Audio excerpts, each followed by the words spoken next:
ট্রাম্পের পারমাণবিক হুমকি আর ইরানের রণক্ষেত্র। ট্রাম্পের পারমাণবিক মহাসর্বনাশের সংকেত। মাথার ওপর পারমাণবিক বোমার বিশাল ঝলকানি আর সাধারণ মানুষের পকেটে তেলের দামের আগুন। ট্রাম্প কি আসলেই দুনিয়াকে ধ্বংসের মুখে ঠেলে দিচ্ছেন? শান্তির নামে অশান্তি খেলা ছাড়া দুনিয়া যখন নিঃশ্বাস বন্ধ করে অপেক্ষা করছিল যে হয়তো একটা যুদ্ধবিরতি আসবে, ঠিক তখনই আমেরিকার প্রেসিডেন্ট ডোনাল্ড ট্রাম্পের কথাবার্তা সবকিছু ওলটপালট করে দিল। ট্রাম্প খুব পরিষ্কারভাবে হুমকি দিয়েছেন, যদি ইরান তাদের কথা না মানে, তবে সেখানে ওয়ান বিগ গ্লো বা একটা বিশাল আলোর ঝলক দেখা যাবে। এখন প্রশ্ন হলো, এই বিশাল আলোটা কি? বুঝদার মানুষের জন্য ইশারাই কাফি। তিনি আসলে পারমাণবিক হামলার ইঙ্গিত দিচ্ছেন। শান্তি প্রতিষ্ঠার নামে এমন ভয়ঙ্কর হুমকি আগে কখনো শোনা যায়নি। রণক্ষেত্র এখন কিসম ও বন্দর আব্বাস খবর পাওয়া যাচ্ছে। ইরানের খুবই গুরুত্বপূর্ণ দুইটি জায়গা, কিসম এবং বন্দর আব্বাস, আমেরিকানরা হামলা চালিয়েছে।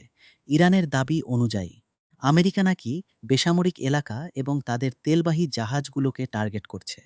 সবচেয়ে উদ্বেগের বিষয় হল, এই হামলায় ইউনাইটেড আরব আমিরাত বা ইউএইর নামও জড়িয়ে পড়ছে বলা হচ্ছে। কয়েকদিন আগে ইরান ইউএইর ফুজেরা বন্দরে হামলা করেছিল, আর এখন আমেরিকা সেই সুযোগ নিয়ে ইরানকে চেপে ধরছে।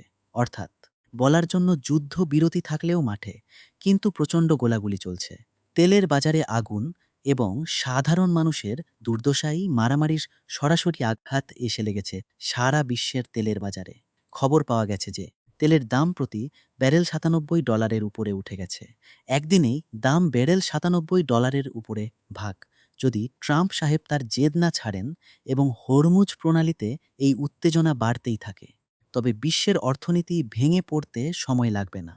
দ্রব্যমূল্যের ঊর্ধ্বগতিতে সাধারণ মানুষের পিঠ দেয়ালে ঠেকে যাবে, যার প্রভাব আমাদের মতো দেশের বাজা বুঝি ট্রাম্প বার পড়বে।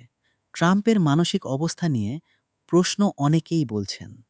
ট্রাম্পের মানসিক ভারসাম্য এখন আর স্বাভাবিক পর্যায়ে নেই।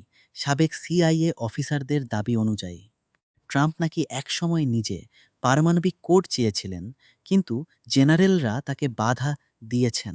একজন রাষ্ট্রপ্রধান যখন খোলামকুচি বা পটকার মতো পারমাণবিক হামলার কথা বলেন, তখন সারা দুনিয়ার নিরাপত্তা বড় হুমকির মুখে পড়ে।